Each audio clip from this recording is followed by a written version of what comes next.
না, আমার কাছে মনে হয় ইন্ডিপেন্ডেন্ট ক্যান্ডিডেট যাদের বিএনপির আছে এটা একটা বিগ চাঙ্ক অফ অ্যামাউন্ট এবার বের হয়ে আসবে। কারণ এখানে যেমন আমি একটা জিনিস মানুষের সাথে কথা বলে দেখলাম, যেমন কোদাল মার্কা নিয়ে দাঁড়াইছে সাইফুল ভাইকে কোনো মানুষ চেনে না। কোদাল মার্কা মানুষের এবার মার্কা দেখে আমাদের দেশের মানুষ ভোট দিতে অভ্যস্ত। সো মার্কা হচ্ছে দুইটা মানুষের কাছে, ধানের শীষ না হলে কি দিবে দাঁড়িপাল্লা। ধানের শীষ যখন নাই অল্টারনেটিভ পছন্দ করতে পারবে তখন মানুষের কাছে আসবে ফেস, নন ফেস। নীরব ভাইয়ের ফেস হচ্ছে পুরা এলাকায় নন ফেস, এটা অস্বীকার করার কোনো না। নীরব ভাই বলতে যে তেজগাঁও এলাকায় যিনি দাঁড়িয়ে আছেন তিনি কিন্তু বিএনপি থেকে দাঁড়ান, জি ইন্ডিপেন্ডেন্ট ক্যান্ডিডেট হয়ে গেল। তাহলে কিন্তু সে তো বিএনপি, জি সে তো সবার কাছে কি সে বিএনপি। সো আমার কাছের লোকটাকে নীরব ভাই ভাববো আমি।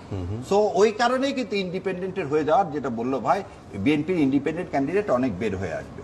সো আমার এই প্রিডিকশন আমি করার মালিক না, কিন্তু আমার কাছে মনে হয় যে যেটাই হোক এবারের ইলেকশনে কেউ অ্যাবসলিউট মেজরিটি পাবে না এবং ডিফারেন্সটা জয়ের খুব বেশি হবে আচ্ছা, যদি ইলেকশন ইঞ্জিনিয়ারিং না হয়। আচ্ছা, এই প্রেডিকশনটা আবার শাহিদ ভাইয়ের কাছ থেকে শুনি।